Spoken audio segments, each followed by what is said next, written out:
My name is Susan Mitchell. I'm 40 single and I've spent most of my life taking care of others, especially my younger siblings after our parents passed away early. For years, I worked hard, saved every dollar, and finally bought this house, my first real place of my own. Tonight was supposed to be a celebration, my housewarming party, a chance to have family over, laugh, eat, and feel like things were finally normal. The living room was full of noise, music, chatter, clinking glasses. My brother Kevin walked over with a plate in his hand, smiling wider than usual. He held out a slice of cake and said, "Eat more, sis. We prepared this especially for you." His eyes stayed fixed on my hands, watching every move as I reached for the fork. Something felt off. The smile didn't reach his eyes. The way he leaned in, waiting. I had seen that look before, but never quite like this. I pretended to adjust the hem of my dress, bent down just enough, and in one smooth motion switched my plate with Connie's, my sister-in-law's, right beside me. No one noticed. Not Kevin, not the others. Only Connie glanced over for half a second, but she didn't say anything. I took a small bite from my new plate. Nothing. Just normal cake. A few minutes later, Connie took a forkful from the plate I had given her. It started small. Her hand trembled, the fork shaking against the plate. Then her face went pale. She pressed a hand to her stomach, swallowed hard, and mumbled something that came out slurred and broken. She looked around, confused, then slowly sank into the nearest chair, breathing fast, eyes wide, as if she didn't understand what was happening to her body. Kevin froze. The room went quiet. People rushed over, asking if she was okay. He knelt beside her, his voice tight. Connie, what's wrong?" She tried to answer but only managed a weak, garbled sound. Within minutes, he was helping her to the door, saying she must have eaten something bad and that they needed to go home. The party ended as fast as it started. Everyone left whispering in concern. I stood in the doorway watching their car disappear down the street, still holding the plate in my hand. If you want to know what I discovered when I started putting the pieces together, hit that subscribe button and turn on notifications right now. You won't believe what comes next. After the last car drove away and the street fell silent, I turned back into the house and closed the door behind me. The noise of the party vanished so suddenly it left a ringing in my ears. I went straight to the kitchen, set down the stack of plates I had gathered, and began rinsing them under hot water. The routine helped, something for my hands to do while my mind was racing. Connie's reaction kept replaying in my head, the sudden trembling of her hands, the way she clutched her stomach, the slurred words that barely formed before she collapsed into a chair. It wasn't a faint. It wasn't dramatic vomiting or a full collapse. It was just enough to make everyone stop and stare. Just enough to end the evening early.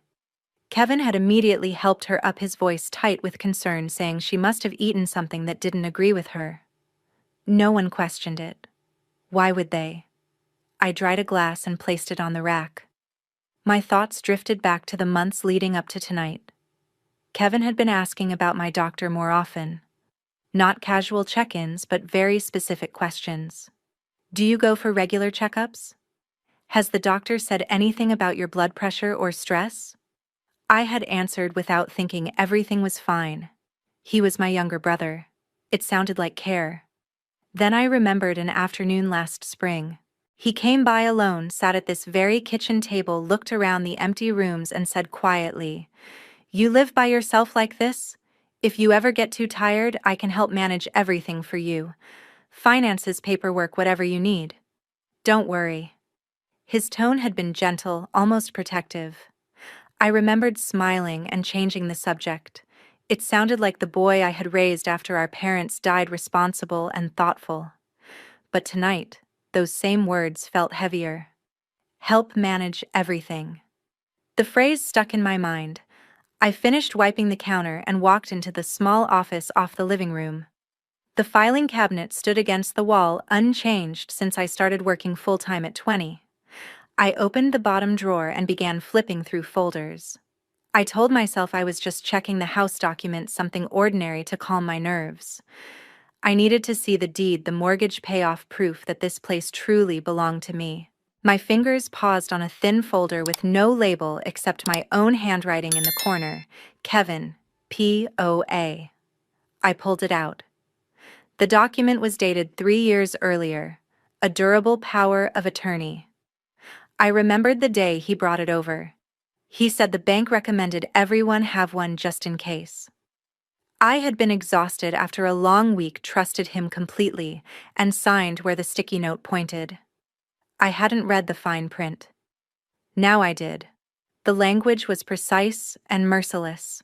If a doctor ever declared that I was incapable of managing my own affairs, medical or financial, Kevin would gain immediate and total control over my bank accounts, investments, property, medical decisions, and even where I lived. No expiration. No second opinion required. One doctor's note would be enough. My chest tightened. Not panic. Recognition. I set the folder on the desk and sat down. The house was completely silent except for the faint ticking of the wall clock. I thought again about Connie's trembling hands, about Kevin's eyes locked on my plate, about how quickly he had rushed her out. He hadn't expected me to switch the plates. That much was clear. I stood up and walked to the window, staring out at the dark street. Tomorrow I would call Scott Evans, the attorney who had handled my home purchase. I needed real answers, not guesses. For the first time since I bought this house, it didn't feel like just a home. It felt like something I had to protect. The next morning, as sunlight streamed through the new bedroom windows, I picked up the phone and called Scott Evans. Scott was the attorney who had handled the closing when I bought the house 6 months earlier. He was calm, thorough, and never rushed me through explanations. When he answered, I kept my voice steady. "Scott, this is Susan Mitchell. I need to see you today if possible. I found something in my files last night." He didn't ask any unnecessary questions.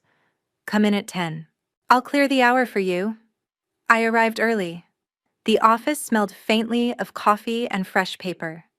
Scott greeted me at the door, his silver hair neatly combed, his glasses resting properly on his nose. He led me into the conference room and closed the door. I placed the manila folder on the table. "This is a power of attorney Kevin had me sign 3 years ago. He said it was standard in case I got stressed from work." I didn't read it carefully. Scott opened the folder and went through the pages slowly. His expression didn't change, but I saw a slight tightening around his eyes. He adjusted his glasses twice. "This is a durable general power of attorney," he finally said. "It gives Kevin immediate control over your finances, property, medical decisions, and even where you live if any physician determines you lack capacity. There are no safeguards, no court approval required, no second opinions. One doctor's note would activate it." I felt the air leave the room. "I signed it because he's my brother. He said it was to protect me." Scott nodded once. "Many people sign documents like this thinking exactly that. But unfortunately, this doesn't provide protection, it provides control. If someone wanted to use it against you, they absolutely could." I stared at the signature on the last page. My own handwriting slightly rushed, slightly slanted. I remembered the day Kevin sat across from me at the kitchen table, sliding the papers toward me with a reassuring smile. "Just sign here, sis. It's nothing big." Now that memory felt calculated. Scott closed the folder. "Do you feel incapable of managing your own life right now?" I met his eyes. "I drove here myself. I balanced my bank accounts yesterday. I bought this house 6 months ago without anyone's help. I'm 40 years old and I've been handling my own finances since I was 20. A small smile crossed his face. "Then we can revoke this today. I'll draft the revocation immediately. We can also discuss creating a new power of attorney, someone you actually trust, or a living trust to protect your assets going forward." I didn't hesitate. "Revoke it. And I want Donna named as my successor if anything ever happens to me. Not Kevin." Scott made a note. "Understood. We'll make it specific and ironclad. We spent the next 40 minutes reviewing every line. He read it aloud, paused for my questions, and let me read it myself again. There was no rushing. When I signed the revocation, my hand was steady. By the time I left the office, the sun was high. I felt lighter, but a cold realization still sat in my chest. Kevin hadn't just offered to help. He had built a way to take everything if he ever decided I was incapable. I drove home slowly, windows down, letting the air clear my head. From the outside, the house looked the same, quiet, solid mine. But inside, everything had changed. I parked in the driveway and sat there for a moment. The folder lay on the passenger seat. I picked it up, carried it inside, and set it on the kitchen counter. Next step, the bank. I needed to see exactly what Kevin had already touched. Just a few days after meeting Scott, I walked into the bank with the new stack of papers in my bag. The lobby was quiet mid-morning. Renee Patel was at her desk near the back, the same banker who had helped me open the account when I moved the funds after the house closing. She looked up as I approached and smiled professionally. "Mrs. Mitchell, good to see you. How can I help today?" I sat down and placed the revocation document and a printed copy of the old POA on the desk. "I need a full review of my account activity for the last 3 years. And I need to cancel any authorizations tied to this power of attorney." Renee's expression shifted from polite to focused. She pulled up my account on her screen, typed quickly, then paused. Her eyes scanned the lines. "I see the durable power of attorney on file from 3 years ago granted to Kevin Mitchell. It's still active in our system." "That document has been revoked," I said. "Here's the signed revocation from my attorney. Effective immediately." She took the papers, read the revocation carefully, then nodded. "Understood. I'll update the system right now.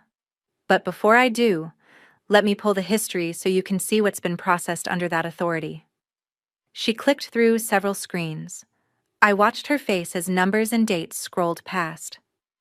After a minute, she leaned back slightly. "Since the POA was granted, there have been regular monthly auto transfers to an external account in Kevin Mitchell's name, categorized as family support. The amount has varied slightly, but it averages several $1,000s each month." My jaw tightened. Several thousand? Yes. And there are additional one-time withdrawals, some labeled as emergency cash advances, others as transfers for purchases, furniture store charges, credit card payments, a few debt consolidation transfers, all authorized under the POA signature. I felt a slow burn rise in my chest. I never approved any of those. I never even knew they existed. Renee met my eyes. They were processed as valid under the power of attorney document we had on file. The signature matched the one on record. I took a slow breath. Cancel every authorization linked to Kevin Mitchell. No more auto transfers. No phone or online changes. Only in-person verification with me present. She nodded without hesitation. "I can do that immediately. I'll also flag the account for enhanced security photo ID required for any future changes, even with POA attempts. And I'll generate a full statement printout for the last 36 months, so you have documentation." While she printed the stack, I stared at the numbers on her screen. Thousands of dollars. Money I had earned over decades of long hours and careful saving. Money I had used to help Kevin when he needed it. Car repairs, down payments, short-term loans he always promised to repay. I had never questioned the amounts because I believed family helped family. Now I saw the pattern. The help had gone one way. Renee handed me the printed statements in a folder. "Everything is updated. No one can access or change anything without your direct presence and ID. If you need to freeze the account completely, we can do that too." "Not yet," I said. "But thank you, Renee. This helps more than you know." She gave me a small, understanding nod. "I've seen situations like this before. It's good you caught it early." I left the bank with the folder under my arm. The sun was bright outside, but the cold clarity inside me hadn't faded. Kevin hadn't just prepared a safety net for me. He had built a bridge to my entire life savings. I got into my car and sat for a minute, keys in my hand. The next call would be to Donna. She needed to know what was happening, and I needed to know if she had seen or heard anything else. About 2 weeks after my visit to the bank, Donna showed up at my door with a look I hadn't seen on her face since she was a teenager. Raw, almost frightened. I opened the door and stepped aside. Donna walked in without a word, still wearing her coat, her hands shoved deep into her pockets. She didn't sit down right away. She paced once across the living room, then stopped in front of the window, staring out into the yard as if trying to find the right place to begin. "Sis." She finally said, her voice low. "I went to see Kevin and Connie last weekend. I didn't want to go, but I thought I needed to be sure. I needed to know whether I was just imagining things." I gestured toward the sofa. Donna sat on the very edge, her knees pressed together, her phone already in her hand. "I brought something," she said. "I didn't mean to record it. But when I heard them talking in the kitchen, I couldn't just walk away." She unlocked the screen and handed the phone to me. "Watch when you're ready." "But sis, I'm sorry I have to show you this." I took the phone. My thumb hovered over the play button. For a moment, I almost handed it back. Part of me didn't want to know. Another part of me already did. I pressed play. The video started shaky. Donna must have propped the phone against a vase or something in the hallway. The kitchen door was slightly open, light spilling out. Kevin had his back to the camera, sleeves rolled up, leaning against the counter. Connie stood facing him, arms crossed, her voice tight. "Kevin." She switched the plates. Connie got the dose instead. That's why she got sick right there at the party. "Connie, I still don't feel right. But it wasn't supposed to be me. The dose was only meant to make her look unstable. Just long enough to get adult protective services involved. One bad night, one doctor's note, and the power of attorney kicks in." "Kevin." We were so close. But now she's starting to question things. If APS shows up now, they'll see she's fine. We need another way. Something slower. She can't keep living alone forever. "Connie. She trusts Donna more than us. Maybe we can use that. Get Donna to convince her to sign something new." "Kevin, number Donna's too loyal. We have to be careful. But we're not stopping. The house, the savings, they're ours. She's had her share." The audio cut as footsteps came closer. The video ended. I stared at the frozen frame, Kevin's face caught mid-sentence. Connie's expression cold and impatient. My hands were shaking so badly the phone slipped a little. I set it down on the coffee table as if it were burning. Donna watched me closely. "Sis, I don't know what to say. I just know I couldn't let them do this to you." I looked up at her, my throat tight. "Why did you record it?" "Because I've been watching them for months," Donna said. "After the party, when Connie got sick so fast, I started noticing things. Kevin asking about your doctor's appointments. Connie talking about the house like it already belonged to them. I kept telling myself I was being paranoid. But deep down, I knew something was wrong." She swallowed. "Do you remember when I was little? You worked 2 jobs to buy me books and clothes so I could go to college without worrying about money. You slept on the couch so I could have the bedroom. You never asked me for anything. You just wanted me to have a better life than you." Her voice cracked. "Kevin's different. He's always thought you owe him. Because you're the older sister. Because you had more. But I don't see it that way. I see how you gave up your youth. I can't stand by and watch him take everything you worked so hard to build." I closed my eyes. Memories rushed in, Donna at 10 hugging me after a long shift saying, "You're the best person I know." Kevin at 15, asking for money for a new bike, promising to pay it back someday. I had believed them. Now that belief was gone. I opened my eyes. Thank you, Donna. For not turning away. For choosing to stand with me. She reached out and took my hand, gripping it firmly. I didn't choose. I just did what was right. You're my real family, not Kevin and Connie. I squeezed her hand back. The shaking was gone, replaced by something sharper resolve. I'm going to send this video to Scott, I said. He'll know what to do. And I'm going to protect you, too. This house, the savings, you deserve to know they'll be safe with someone who actually values them. Donna nodded, tears in her eyes but no hesitation in her voice. I don't need anything. I just need you to be safe. We sat in silence for a while. The phone lay between us like a loaded weapon, quiet but ready. For the first time since the housewarming party, I didn't feel alone in this fight. I had proof. I had Donna. And I had the truth about who my family really was. One late weekend afternoon, I saw Kevin's car pull up in front of my house. I watched from the living room window as he parked crookedly, the engine still running for a few seconds before shutting off. Connie stepped out first, slamming the passenger door harder than necessary. Kevin followed, glancing around as if he expected someone to be watching. They walked up the path together, their faces forced into calm, while their shoulders stayed stiff with intent. The doorbell rang twice, sharp and impatient.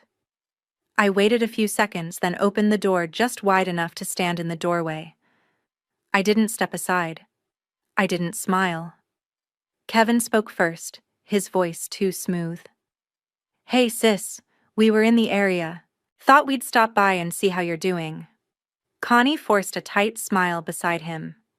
Yeah, it's been a while. We missed you. I looked at them both. Kevin's hands were jammed into his pockets, his shoulders tight like coiled wire. Connie's eyes flicked past me into the house, searching maybe to see if I was alone, maybe for a sign of weakness.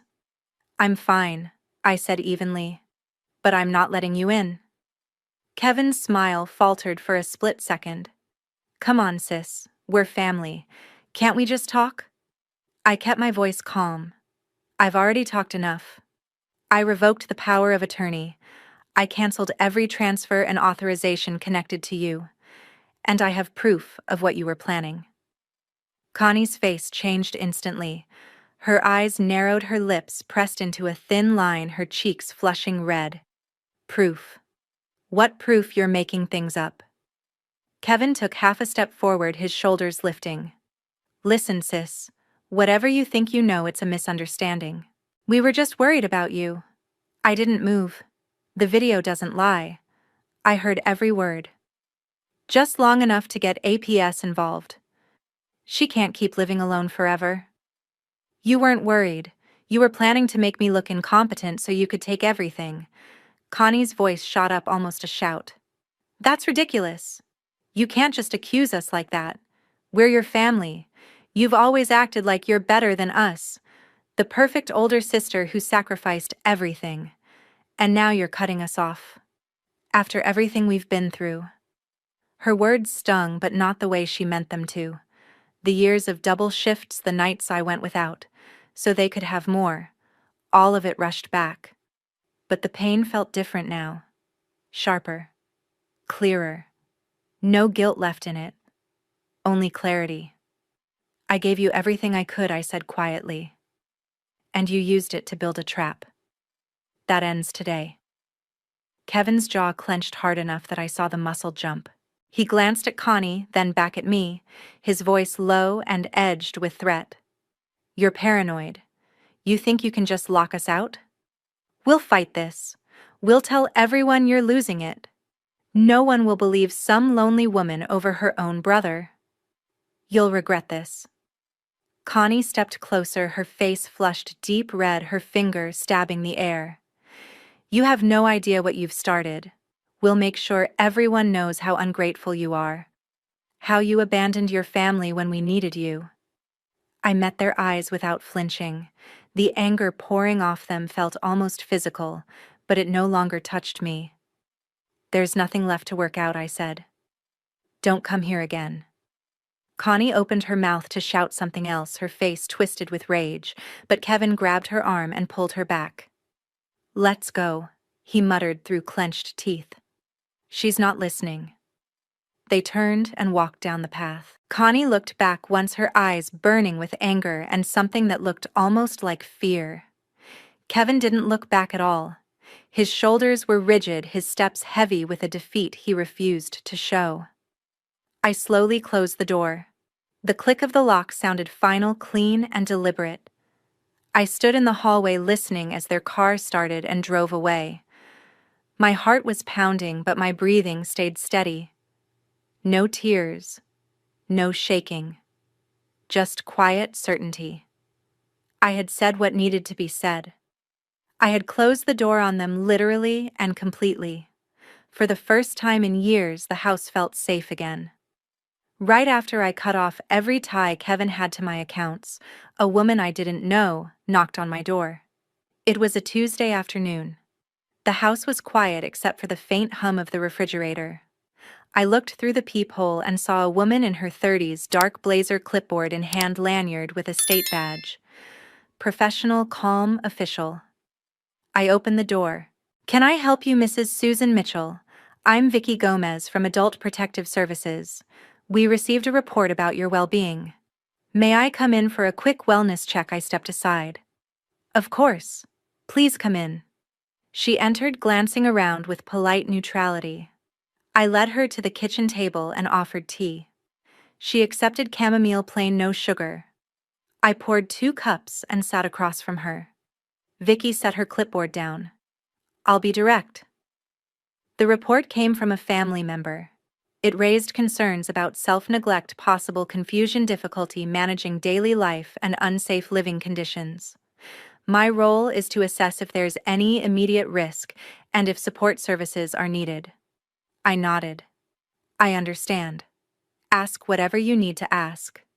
She began with routine questions: how I spent my days, whether I took any medications, how I handled bills and appointments, who I spoke to regularly, how I got around town. I answered each one clearly and completely.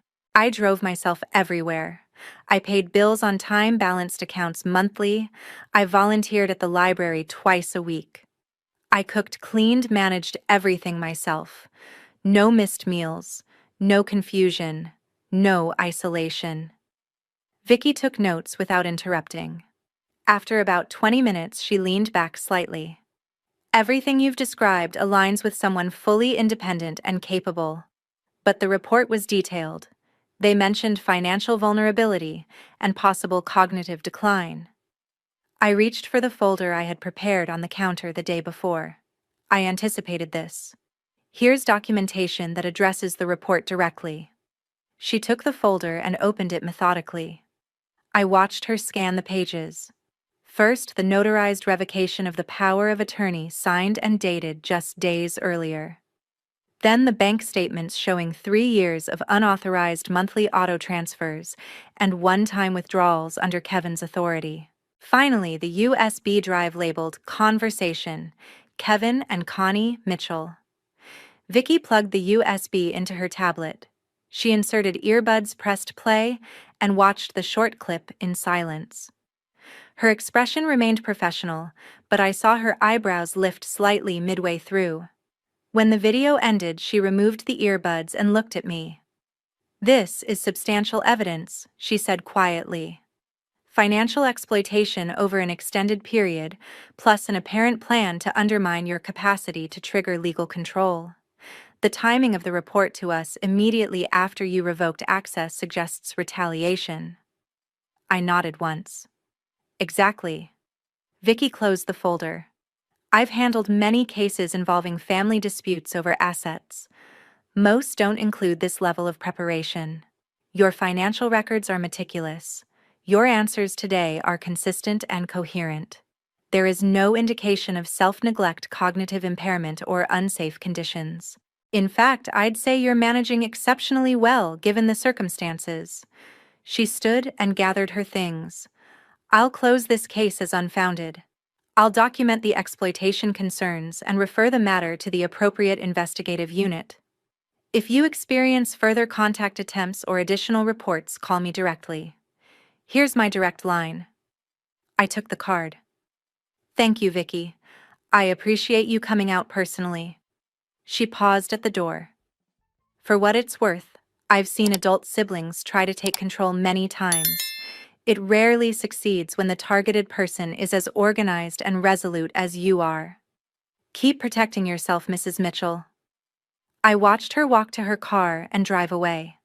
The street returned to its usual calm. I went back to the kitchen, picked up the folder, and placed it back on the counter. The USB was still in my laptop. I ejected it and stored it with the other documents. Kevin's last move, calling in outside authority to pressure me, had failed completely. It had only strengthened my position. I made a fresh cup of tea and sat at the table looking out at the yard. The sun was lower now, casting long shadows across the lawn. I no longer felt hunted. I felt secure. Time passed and I began to see everything more clearly than ever before. A few weeks after Vicky closed the case, I returned to Scott Evans's office. Revoking the power of attorney had secured my accounts, but I wanted something unbreakable. Scott set up a revocable living trust for me. I transferred the house, my investment accounts, and most of my savings into it. Donna was named the primary beneficiary with clear provisions to cover property taxes, maintenance, and insurance for the next 25 years. When I told Donna over dinner, she set her fork down and looked at me for a long moment. "Sis, I don't need anything," she said softly. "I just want you to have peace." I reached across the table and took her hand. "I know. But this house holds the good memories, the ones we made when you were little, when I read you stories after long shifts. I want it to stay with someone who values it as more than money. I want it to be yours." Donna's eyes filled with tears, but she smiled. "I promise. I'll keep it as a real memory, not as an asset, but as the place where we were once a family." I signed the final pages the following week. Scott read every line aloud and then watched me sign. When the ink dried, he slid the folder across the desk. "You've built a shield around your future," he said. "Few people do this so thoroughly." I left his office with a lightness I hadn't felt in years. The consequences for Kevin unfolded steadily and without mercy. Without the monthly transfers, his finances collapsed. The house he and Connie lived in, bought with my savings, had a mortgage he could no longer pay. Notices arrived. Then delinquency letters. Then foreclosure proceedings. 8 months later, Connie left him. She filed for divorce, citing irreconcilable differences and crushing financial strain. Kevin moved into a small rented apartment on the edge of town. Alone. He lost control of my assets. He lost the financial support he had grown dependent on. He lost the respect of what remained of our family. He lost his marriage. All because his greed drove him to take what was never his. Donna cut off all contact. She changed her number and blocked him on every platform. Instead, she visited me every weekend, bringing fresh flowers for the table, helping prune the garden, talking about her new job in graphic design. She was building something solid, independent, steady, grateful. She never asked for anything. She simply showed up. As for me, I began to live. I enrolled in a watercolor class at the community center on Thursday evenings. The instructor was patient. The other students were kind and quiet. I painted the old oak tree in my backyard, the one that had stood there for decades. On canvas, its branches looked stronger and more graceful. I increased my hours at the library, reading picture books to children on Saturday mornings, helping with craft sessions in the afternoons. I made friends who knew me only as Susan, the woman who always brought extra cookies to share. The house felt different now. Lighter. Warmer. Mine in a way it had never been before.